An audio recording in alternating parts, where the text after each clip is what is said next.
About a year ago, I decided to try a new kind of videos for the first time, and pray the algorithm doesn't kill it off. I had decided to simply take my existing memes and shitposting and use it for something useful by mixing it into a sort of guide/review where I could teach players how to use certain aircraft. A venture into a new video format that could very easily fail. Oh, well, now those videos are my most viewed on the entire channel, so I think people like them, I guess. Anyways, the very first of these videos was on the F-16, and as always with these videos, Gaijin made it outdated within literally a week by removing the G-limiter and redoing the entire flight model of the F-16A. Then on top of that, the next month they added 2 entirely new F-16s with a different playstyle. And over the next few months, they added all kinds of new ordnance, new F-16 models, detect trees that didn't need them or have them, avionics, and minor performance changes, and even changes to the modifications tree, so no part of the video was left relevant.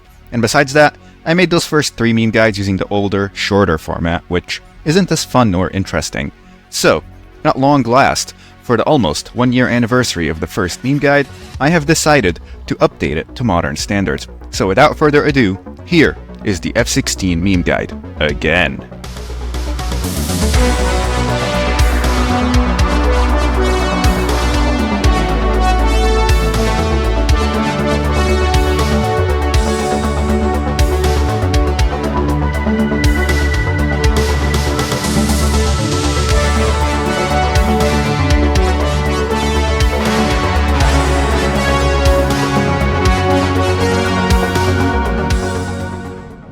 The F-16 Fighting Falcon is still one of the most competent aircraft at its own battle rating to this day since its addition to War Thunder almost 2 years ago.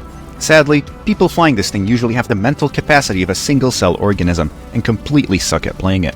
The kind of idiots who would need Subway Surfers, Family Guy funny clips, and Raid Shadow Legends sponsorships to stay focused because of their low attention span. And if you absolutely need that mobile phone screen next to you to keep your attention span, or just to pass the time as you climb at the beginning of a match in ARB, then you should check out Raid Shadow Legends. Do you love Norse mythology, characters like Loki, Thor, Freya, and Odin? Now is your chance to get them and add them to your collection of champions in Raid Shadow Legends. You see, this is because Raid is running one of the biggest events they have done yet so far, the Asgard Divide event. It's running now and until November 22, with these 4 champions of Norse mythology available to collect and keep: Loki the Deceiver, Thor Feyhammer, Odin Feyfather, and Freya Fateweaver. These are Raid's unique take on the ancient and familiar figures from Norse mythology, casting them as members of the powerful Fae from the world of Teleria. And the best part is, anybody can get Loki for free, just by logging in every day for 7 days in a row between now and October 23rd. And if you keep logging in for the 7 days after that, you get an even greater second phase of rewards. Players can also enter limited time dungeons and fight special enemies and bosses unique to this event. My favorite part about Raid Shadow Legends is how it reminds me of War Thunder, a long, flavorful grind for new and more powerful units to play with. And just like War Thunder, you can join the Donut Squadron today to join me in my blunders. Using my unique link in the pinned comment or the description or even the QR code on screen, you'll get a massive starting bonus courtesy of the Donut Man himself. Using my link will immediately get you the epic champion Grizzled Jarl and many resources in a massive starter pack. Once you reach level 15, you will also get a second massive starter pack and more resources and the epic champion Knight Errant. So, what are you waiting for? Use the link down below to actually start doing something fun on your phone while climbing instead of scrolling through the brain rot retardation of War Thunder Reddit.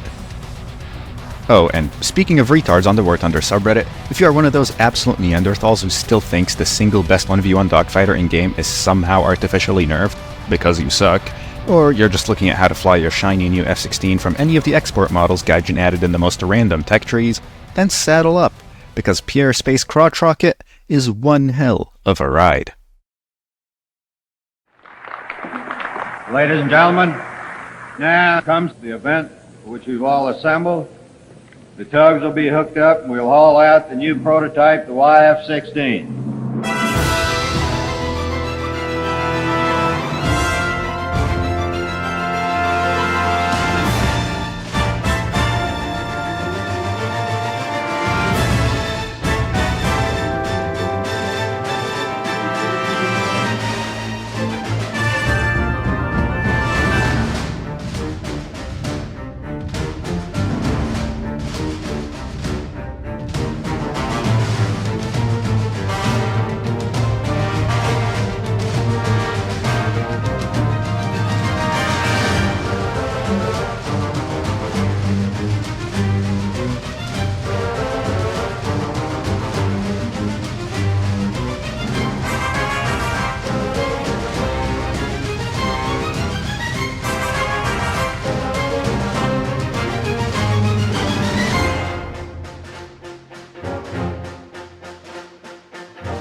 After the certified bra moment called the Vietnam War, the US Air Force watched the Phantom lose dogfights to the supposedly outdated and useless MiG-17 and MiG-21 and realized that missile bus was not the future of air combat. And agile dogfighters with guns were still very much necessary for air combat. As a result, they quickly set out to design the next generation of fighter aircraft for the US Air Force. The resulting design group dictated that two planes were needed. One big, strong, great plane that would be super good, and a slightly cheaper, smaller plane to back it up in numbers. Due budgetary constraints at the time. As a result of the challenges in this design criteria, the group spearheading this endeavor, nicknamed the Fighter Mafia, set out to work on two programs. The first of these programs was the FX program, resulting in the F-15, which had a long history stemming from the previous TFX program and how much of a shitbrick failure the TFX program was. But we're not talking about that in this video. The second program was called the Lightweight Fighter Program, or LWF, and directly resulted in a few designs from different companies. We had the Lockheed Lancer, which sucked dick and got rejected instantly. You had Vought rolling out the shitfuck. Boeing copied them closely and rolled out an F-16 with an extra chromosome, and as if those weren't stupid enough, they also gave it a name that's just a bunch of numbers. I will nickname this piece of shit the Boeing barcode from now on. Northrop rolled out the, dog, that's just an F-5E with slightly bigger wings, what the Anyways, General Dynamics rolled out the slightly less retarded YF-16. The Fighter Mafia then proceeded to kindly inform Boeing, Vought, and Lockheed to get the fuck out and never cook again. They only left the General Dynamics and Northrop proposals. Sadly, Northrop's proposal was found to produce too much drag and have an inherently unstable airframe and overall was just lacking for Air Force requirements. So instead of fixing the problems with their design, they just made it bigger and convinced the Navy to buy it and replace a better plane with a worse one. But that's a story for another day. Back to the General Dynamics YF-16. This thing was greenlit to enter the prototype phase, and a bunch of problems were instantly found, namely with the early fly-by-wire systems and unstable airframe. But it didn't take long to iron out these problems and press the F-16 into service shortly after. It turned out that this was, up until that point, pretty much the best dogfighter the US had in their inventory, and the Fighter Mafia's work had paid off very well. This was the beginning of the F-16 story.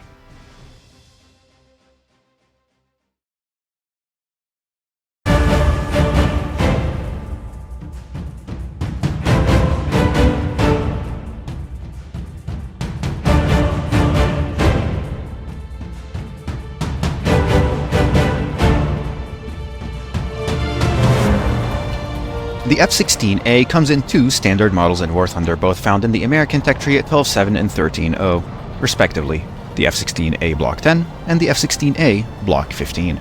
Despite seeming identical at first, these two are completely different planes in how they're used in-game and how they play in Air RB.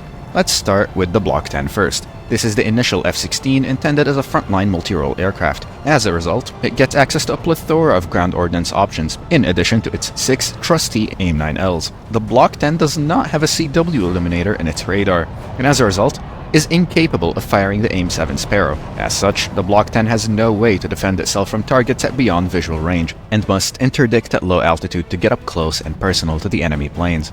Oh, and close and personal it's gonna be, since the Block 10 is the single best dogfighting jet at top tier at the time of this video, being able to turn on a dime with 5 cents of change left over. The only thing that could keep up with you is the Mirage 2000 and the Gripen, and unlike you, the Mirage and the Gripen will bleed all their speed away within a turn or two because of the delta wing design. A problem the lightweight F-16 does not suffer from, and where the F-16 lacks in air-to-air ordnance, it makes up for in multi-role capability. The F-16A gets a respectable amount of ground ordnance, including anti-tank guided missiles such as the AGM-65. So, basically, you get one of the highest rank pure dogfighters in-game, and it's pretty damn good at that, being able to out-dogfight pretty much anything you see once you survive the initial missile spam of the early game.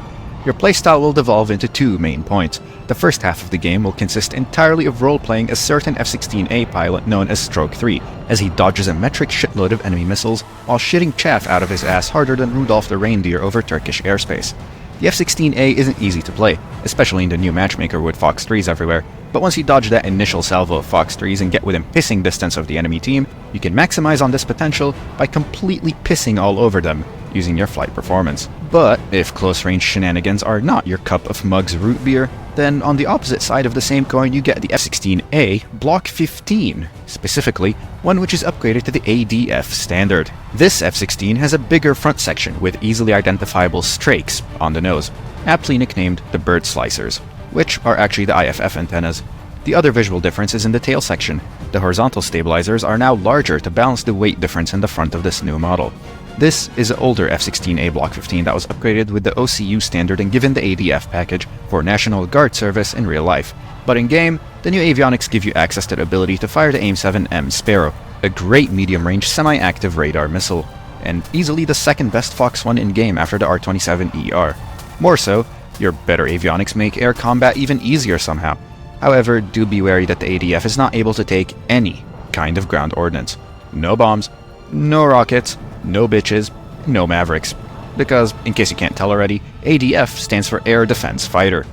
And if you're defending the airspace with a full bomb load, please either seek mental help, or go back to the F4S. The ADF's playstyle hinges on being a bit less aggressive and a little more strategic at range than its sibling, the Block 10. The ADF also has slightly lower overall dogfight performance than the Block 10 due to two main reasons. The first, and biggest one, simply being much heavier. The second reason is that the larger elevators produce more drag when deflected. But don't let these downsides fool you. You can still out-dogfight anything you face that isn't the Gripen or Mirage 2000 or the Block 10 F-16As. And unlike the Block 10, you can just perform well at standoff ranges in the late-game BVR with the Sparrow. Or just use it as a surprise Mauska tool in a head-on.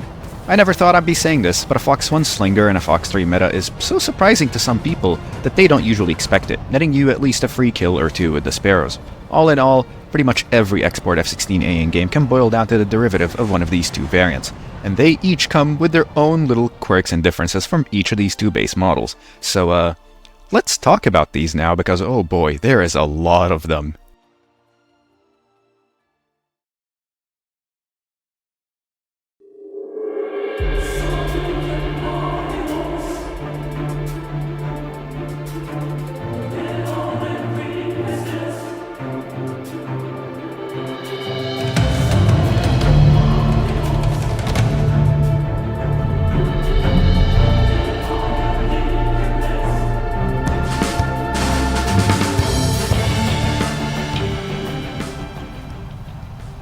Okay, so what happens when Lockheed makes a successful mid-range model multi-purpose fighter aircraft?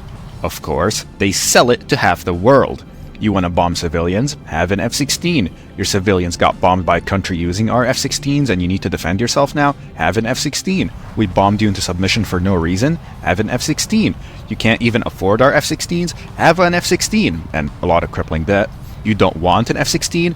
Have an F-16 on the house this time. You are openly allied with our biggest economical enemy on the planet and we would hate it if an F-16 fell into their hands? Have an F-16. You're not allowed to buy our latest aircraft? Have an F-16. You don't have an F-16 yet? Try our new F-16 for a few days for free. We'll even paint it in whatever stupid colors you want to match your current Air Force. Just buy an F-16, goddammit. We'll even let you build your own licensed factory in your country just to have F-16s. No, seriously, F-16 production and export is a very deep and interesting topic.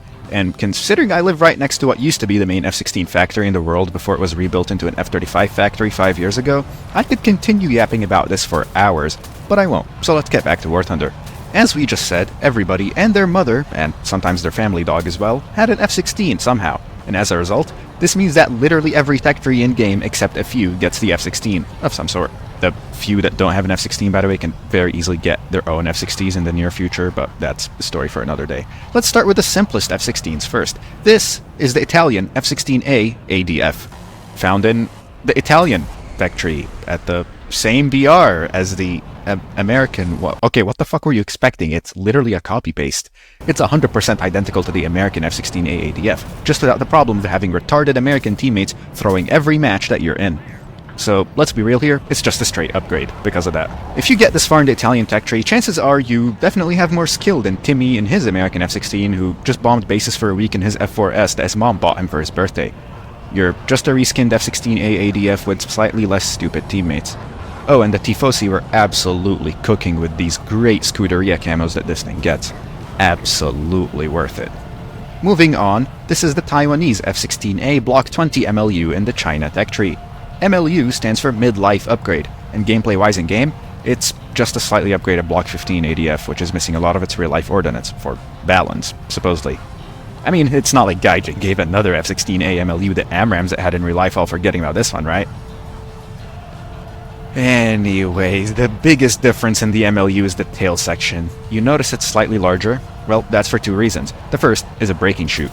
Yes, you actually get a braking chute on an F-16 for once, which, if you've tried landing any of these F-16s in-game before, you already know how long that landing distance is without the braking chute. So, it's nice to have. The second difference is the upgraded countermeasures dispenser system. Instead of 60 flares, you get 90, which is a 1/3 increase. That's actually a nice upgrade. Other than these two differences, and a slight weight increase because of them, you're basically an F-16A ADF in terms of playstyle, but with extra flares and the ability to take ground ordnance like a Block 10 can. Not much else to write home about. And for being the only F-16 in the Chinese tech tree for now, it's definitely worth checking out. Quick little note in post-editing, Gaijin completely fucked up the Taiwanese MLU this update, and now it's missing a third of its flares. It only gets 60 flares currently, which is obviously wrong, because 1, you could see the extra flare dispenser on the physical model of the plane, and 2, the French MLU still has its 90 flares built in. So yeah, this is clearly a bug, and will probably be fixed in the near future. Just putting this out here, before I get 5 gajillion comments telling me about how I'm wrong and it doesn't have 90 flares. Next up, the last two Block 15s in-game as of this video. Again, both are in the French tree for some fucking reason. Let's start with the first one. This is the Belgian F-16A. Despite not having ADF or MLU in its name, like the other F-16s, don't let that fool you. It is in fact an ADF airframe, or at least a Block 15, with some kind of indigenous upgrades. It doesn't have the OCU upgrade like the other ADFs, so you don't get any radar missiles.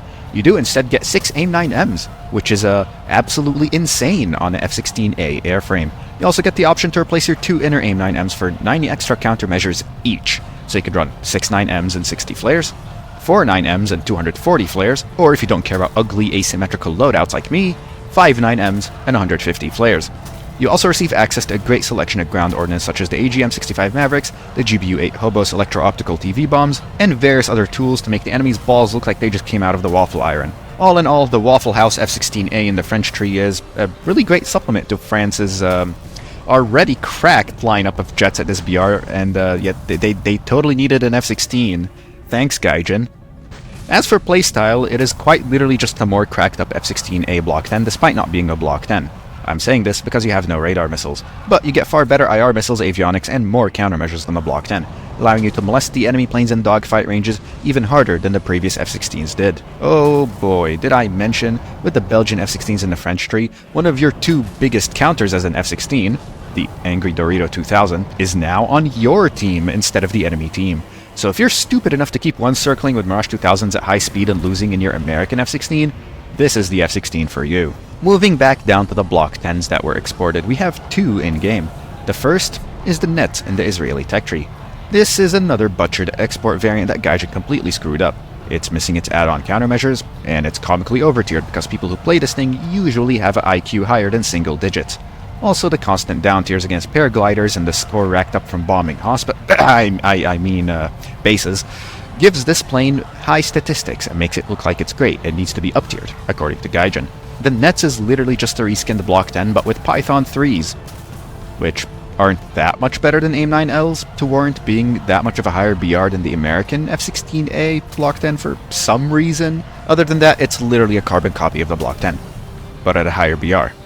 You're the same BR as the F-16s with Sparrows and more flares. But you don't have Sparrows, or the more flares. At least you turn slightly harder in a dogfight because you're a Block 10 if... Okay, who am I kidding? This thing isn't as good compared to the other F-16s. But it's still very good because it's an F-16. Just not as good, alright? We'll come back to the other Israeli F-16 later because that one is actually good. Moving on to what is arguably the best F-16 in the game for its BR in my humble opinion, this is the F-16AJ, a completely fictional F-16 that Gaijin made up. But it holds some water, so let me explain. At one point, Japan expressed interest in buying the F-16 to replace their aging F-104 fleet, and as such, export brochures were drawn and one of the early YF-16 prototypes was repainted into Japanese Air Force colors to appeal to Japan so they could come and test it. Sadly, nothing came of this. and the F-16AJ was never made. So you would think that the F-16AJ that Gaijin added is based on the F-16 prototype, just like how it was in real life, right? No. They added a completely fictional Block 10 F-16 with sparrows that it can't guide, because, and I quote, this is how they believe Japan would have bought their F-16s if the F-16AJ was actually produced. Source? They pulled it out of their ass, similar to 90% of the other shit that they've been adding recently. In-game, the AJ is the best of both worlds for the F-16A. It has the lightweight Block 10 airframe, so it's still the best dogfighter in-game, but unlike the other Block 10s, which trade their BVR capability for this, the AJ still has the BVR capability with AIM-7 Sparrows, just like the Block 15 ADF. It also gets the ground ordnance selection of all the F-16As, but Japan has no other CAS options at this BR, so I'll give him a break for this one. Oh, speaking of BR, it's the same BR as the Block 15 and the Net, despite being straight up just better than both of them. Yeah, I wouldn't be angry about Japan getting the best F-16 for its BR if it wasn't a purely fictional plane that never existed in real life in the way it's portrayed in War Thunder. But it gets some of the best camos in my opinion on any of the F-16s, so I'm gonna give it a bit of slack for that. The F-16AJ combines the two playstyles of the Block 10 and Block 15 into one plane, making it an incredibly versatile aircraft. You can dogfight anything and win, and you still get the Sparrows for head-on standoffs and basic BVR combat. Just like the beauty of the Japanese language, the F-16AJ's distribution of death is also context-sensitive, with many possible ways to clap the enemy cheeks, all dedicated to our never-ending war on the event Tomcat spam. Basically, you are not limited to one style or the other as with the other F-16As, because you are all of them at once, and by harnessing the power of the space cowboy within your heart, you can absolutely own the enemy Tomcats with this one. Although, that's not saying much, because at the time of recording this video, I assume for the next few months, almost all your matches in this plane will have both teams looking something like this. But that's perfectly fine, because once you dodge that opening AIM-54 salvo, well, let's just say, the enemy team will have an even lower birth rate than the land of the rising sun. Ahoy me mateys, it be me, Donut here, and I'm here to tell you that you can kill like 99% of all Tomcat idiots by taking them into a dogfight. I learned about your knowledge while stuck fighting the event Tomcat spam for 693 matches, only being able to listen to Ace Combat music, and I'm as sane as any old scurvy dog at this tier. Yo ho ho, it's my mental illness and I get to choose the coping mechanism. Okay, so let's talk about the elephant in the room before we move on to the next section. This is the F-14A at 12.3, and it has the game-breaking, overpowered ability to completely dictate the early game engagement by locking down the beginning of a match and forcing everybody to go defensive, even for a little, against Phoenixes. You just cannot climb because of this thing. Gee, don't you also wonder sometimes how stupid Gaijin would have to be to take this already blatantly overpowered airplane for its BR, take the one thing that makes it overpowered at this BR and make it straight up better in every way possible, and then not only keep it at the same BR, but give it to everyone for free. Iranian F-14A.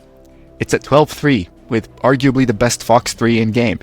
The Fakor 90 literally has more Delta V than a fucking R-27ER. And unlike the R-27ER, you don't just guide one semi-actively. No, you volley dump for them right after takeoff and park that shit in TWS and get 4 free kills every game. If you're not going 4 for 4 on your Fakors, you're using them wrong. I'm speaking from experience here. So how do you deal with this shit in an F-16A, especially the earlier ones with less flares and no BVR capability? Well, luckily for you, F-14A players are genuinely retarded. These utter amoebas with their single cellular organism IQ will completely fry their last brain cell after they run out of Phoenixes, or Fakors, or just Top Gun codes to spam. Goose will not talk to them. The second you take one into a dogfight, they will always do one of 3 things, guaranteed. 1, they try to run away from you, which is not going to work because you're an F-16. If they give you rear aspect under 3 kilometers, it's Jover. The F-14A's comically hot engines and low flare count mean that they're not flaring that AIM-9 LOA, no matter how hard they try. I'm not even going to bring up the AIM-9Ms on the funny Frenchoid F-16 or the Python 3s on the D's nuts. Number 2. The Tomcat will think he is the hit movie star Top Cruise Marvin Mitchell from the hit movie Top Gun Maverick, and will proceed to throw his Tomcat into the worst executed high alpha loaded roll you have ever seen, which he thinks is supposed to be a Cobra or something. And he'll stall himself out in front of you, giving you the definition of a free kill. Third, and most hilariously, they will try to enter a sustained turn fight with you. You're an F-16, what are they even thinking? The F-14A yanks good AOA, but it has some of the shittiest energy retention thanks to being a fat fuck with weak engines. You're in an F-16A, so after about a turn and a half, just get the nose on target and accept your free kill that's being handed to you on a silver platter. 1 million Tomcats gone. Picture it. Why am I killing these Tomcats, you ask? Because I want to steal from them, to burn them, to torment them, to cut them apart, all for the sins and the actions, all for vengeance. There is my reason. 2 years we fought with Tech Tree Tomcats. I will not allow our perseverance to be desecrated. I tried to record an F-16 video, and they walked all over the clean matchmaker, all over my crisp white down tiers. They have no means of retreat once I get close. We will have to kill them all if we are to live. They try to take the lives of 10 million people from far away with their under-tiered weapons. I'll show them. I'll show them all. I'll take the lives of 1 million Tomcats with my very own hands. Don't you see, guys? 10 million player lives will be saved at the cost of a mere million lives of worthless Tomcats. You want to kill the 4 F-16s in your match to save your million Tomcats? Oh, how is that any different from what I'm doing? Oh, don't you see? Landing a clean kill on a maneuvering target, that makes it elegant. That is true beauty. Don't you see? 1 million Tomcats!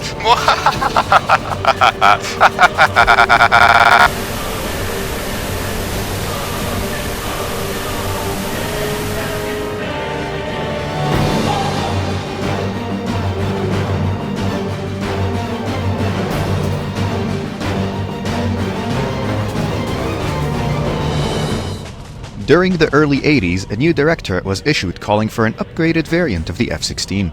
This new variant was to uphold the 3 design criteria. First of all, it was supposed to fix the main problems found in the older F-16A, including the lack of BVR capability by default, lack of advanced sensors and instrumentation, and other similar problems. And the other point was to incorporate new technology and make the F-16 compatible with not only the latest weapons, like the brand new AIM-9M and the Paveway laser bombs, but to also future-proof it and make it easily upgradable to be compatible with future weapons that were being developed at the time, such as the AIM-120 AMRAAM that came a decade later. The third and final design criteria was to match the Soviets' new 4th-generation frontline fighter, the MiG-29, which was under development for a while but due to design hiccups did not enter service until just a year before the F-16C first flew. The F-16C in War Thunder is a mix of various blocks and models and is actually modeled after an F-16C Block 50 from 2006. The easiest way to identify this as a 2006 model F-16 is because it has HMD, and the JHMCS helmet system was not integrated into the F-16C fleet until the end of 2005. Other than that, this F-16 varies quite a bit from the older F-16As we covered.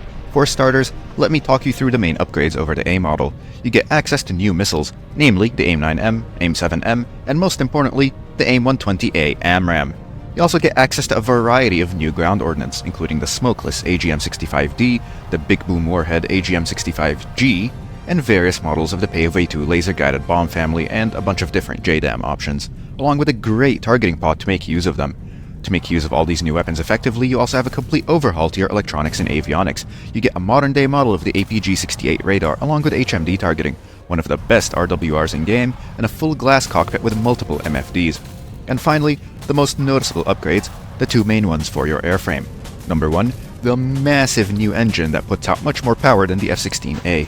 And second, the upgraded defensive suite with double the countermeasures of the F-16A. Sadly, these upgrades came at a cost, and the F-16C is much heavier than the F-16A. So much that it's one of the very few F-16s in the game that shouldn't dogfight everything it sees. I'm not exaggerating here, but the F-16C literally loses extended rate fights to the F-14B, assuming both planes have a similar fuel load, let alone the actually good dogfighters like the Gripen or the Mirage 2000. Instead, the F-16C relies much more on its advanced weapons and avionics to rape the enemy team from a safe distance. The AMRAAM is still the best Fox 3 in-game overall by a noticeable margin at the time of making this video, and your great radar with powerful TWS will allow you to make great use of these missiles. All in all, the F-16C serves as a nice all-rounder in playstyle, shifting away from the turbo-rape close-range 2-circle MOG fighter into a more balanced and well-rounded fun plane. You don't get as much countermeasures or missiles or as good as a radar as the F-15C, nor do you get the super-duper giga-ultra-cracked flight model of the early F-16. You get something in the middle that's best used as a jack of all trades, yet a master of none.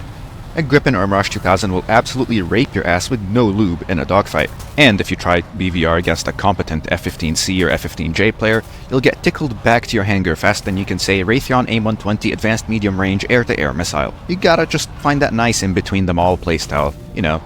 And just knowing your opponent when playing this thing is a very important tactic. And as fun as this balanced equilibrium of a top-tier playstyle sounds like, I really have to make this very fat disclaimer that while this plane in itself is very fun, the game at this BR is not. Every fucking game devolves into a 5-minute shitfest of taking off, throw missile, defend missile, team with more troglodytes who don't know how to defend the Fox 3s gets completely wiped out in about 2 minutes. Rinse and repeat. I'm sorry, but playing top tier for this video was the most unfun steaming hot pile of liquid horse shit I had played in a while. If only Gaijin fixed this game mode. Crazy idea, right? Anyways, remember that Belgian F-16A with the AIM-9Ms from last chapter? Yeah, so later in life, these Belgian F-16As received the MLU, or Midlife Upgrade Package, similar to the Taiwanese F-16A. However, due to licensed production of F-16s in Belgium at that point, the new F-16AM has quite a few noticeable differences from all the other F-16s. First of all, you now have access to the usual AIM-120 AMRAAM as usual, along with a plethora of various types of guided ordnance, but this is the very unique and important upgrade. The Pylon Integrated Dispenser Solution Plus, or PIDS Plus for short. PIDS is a very special type of modular pylon made by Belgium, with Israel's help, for the F-16 platform. Basically, it lets you replace these two massive inner pylons with identical copies that can have built-in flare dispensers, jammers, a missile approach warning system, or if you want to splurge out your defense budget, all of them at once. PIDS Plus is a middle-range model which has the added flare dispensers and the defensive suite with a missile warning system, but no jammer. The Belgian F-16 gets PIDS Plus, which adds 3 main things to the plane. Many extra flares, the Carapace radar warning receiver, making this, as far as I'm aware, the only plane in game with 2 RWRs at once, and most importantly, a missile approach warning system. Yes, this F-16 has a MAW system that warns you of all incoming missiles, including heat seekers. Oh, did I mention? All of this is on the lighter F-16A chassis, so you can out-dogfight the more modern F-16C Block 50 in the American tree, while basically having the same ordnance and more flares and even having MAW on top of that. You also get the HMD, did I mention? The only downside is you don't have radar HMD anymore. That's about it. Yeah, this is probably the single best F-16 at top tier, and it's in the French tree, even though France never had an F-16. Gee, I can't wait to play my American plane operated by Belgians and upgraded with Israeli systems that Gaijin for some fucking reason decided to add to the French tree, of all places. Thank you, Gaijin. Moving on to the Israeli tech tree, we have the Barak 2. Not to be confused with the other Barak 2. Not to be confused with the Barak. Not to be confused with the Barak. Not to be confused with the Barak. Not to be confused with the Barak. Not to be confused with the Barak. Not to be confused. Okay, you get the point now. The Israelis giving names to military equipment is like the US Army giving equipment designations, except the US Army has a standardized naming scheme, so even when multiple things have the same name, you can at least tell which one it is from the context. Israel just calls everything Barak. Which one of these is the Barak? Both. I'm sure this won't lead at all to any accidents in the chain of command. Anyways, the Barak 2, the fat one, not the skinny one, is currently the only F-16D in-game. Basically, it's an F-16C with a second seat, and a giant avionics hump. This avionics hump gives the F-16D a bunch more countermeasures, a total of 180 specifically. The F-16D is also different from the American F-16C due to Israeli specifications. First of all, it lacks the AIM-120 AMRAAM. Instead, it gets the unique Rafael Derby, an indigenous Israeli active radar missile, which is much worse than the AMRAAM in-game. So, basically, you're an F-16C, but with much more weight, worse missiles, and worse dogfighting performance. But you get a bunch more flares, right? Okay, yeah, this thing's ass in air battles, and just like its namesake, the Barack Obama is actually intended to be used for bombing innocent children in the desert. The F-16D is pretty much just a cast plane in ground battles, added back when Israel's only other top-tier cast option was a fucking Phantom. There really isn't much to say about this one. It's one of the worst F-16s in-game for air-to-air at its BR, and I can't even make the "at least it looks cool and unique" joke, because this time Gaijin seriously fucked up the model for this thing. But don't worry. Luckily for Israel Air players, Gaijin has decided that they can't go on with life without somehow fucking me over when making these videos. So without any prior announcement, and literally like 4 days before I was originally going to publish this video, Gaijin decides to add this little fuck to the dev server. This is the other Barak 2, and it goes in the complete opposite line in the tech tree. This one is an F-16C instead of a D, so it's a much lighter single-seater. However, don't let this fool you. This is a Block 40, not a Block 50 like the American F-16C. This means that the Gaza Bomber 9000 has a worse engine than the American F-16C. But on the other hand, it has a slightly lighter airframe, so I guess it's kind of a trade-off? From my testing, there is a difference in the dogfighting performance between the American and the Israeli F-16C, but it's so small that you're barely gonna notice it. You get access to both the Derby and the AIM-120 AMRAAM, but let's be fucking real here. Why would you deliberately take a missile that's worse in pretty much every way? At least you get the most amount of countermeasures built in of any F-16 in-game, a total of 240, which is double what the American F-16C gets. This makes the F-16C Barak 2 a nice side grade to the American one. While it has worse avionics and slightly worse ground ordnance selections, it gets double the countermeasures of the American F-16C and the option to take the Derby missile, in addition to the AMRAAM, which I don't know why you ever would. In the end, the 13-7 top-tier F-16s are basically all the same to play. You just climb and fling missiles until you turn the enemy's peen is into a peen was. And while there was much more superior planes for dogfighting at this BR, or for general missile slinging shittery, the 13-7 F-16s present themselves as a nice medium between those two playstyles, allowing you to completely clown on people who let their guard down. Motherfuckers be like, next game I'm gonna ace. My brother in Christ, the AMRAAMs are coming.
Alright, let's get your F-16s spaded. There's a metric shitload of these, so we're just gonna speedrun them all now. Starting with the Block 10 F-16As, get the Flare Chaff modification, so you get Chaff and evade the Phoenix and AMRAAM spam. Next, get the G-Suit, then go back and get the Tier 1 missile modification, either AIM-9J or AIM-9P, depending on which country your F-16A Block 10 is in.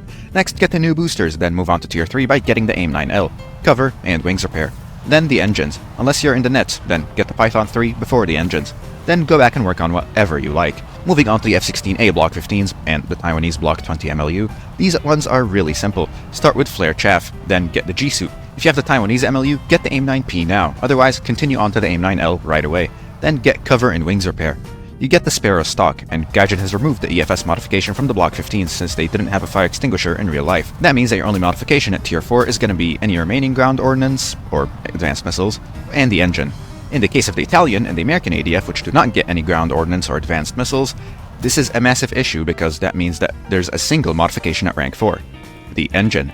And because of how Gaijin calculates modification RP cost, this means that this engine is probably made of gold or something because it's the single most expensive modification in the entire game, coming in at 100,000 fucking research points for a single modification. This means that I recommend you get the other performance modifications first before the engine. Anyways, then go back and work on whatever you want after that. For the Belgian F-16A at rank 4, get the AIM-9Ms before any of the other modifications further down the list. Moving on to the top tier F-16s, start with Flare Chaff and then the AIM-9L for rank 2, get the G-Suit and the AIM-7 Sparrow, unless it's the Israeli F-16C, which gets no missile for this rank. So you get new boosters instead. Moving on to rank 3, get the AIM-9M, cover, and wings repair before getting the AMRAAM at rank 4. For the Israeli F-16C, you get the Derby missile instead of cover, but otherwise follow the same modifications route. After the AMRAAM at rank 4, go back and work on the performance mods in any order that you please. And there you go. That is your F-16 spaded and ready to rumble. And there you have it. That's the F-16 family in War Thunder for the second time. If you enjoyed this video, don't forget to subscribe. It means a lot to me. Anyways, next up is going to be the remaster of the MiG-29 guide from a year ago, so stay tuned for that. And until next time, go out there, don't crash on takeoff, and go play Raid Shadow Legends using my link after you get bored of the missile spam at top tier. See you next time.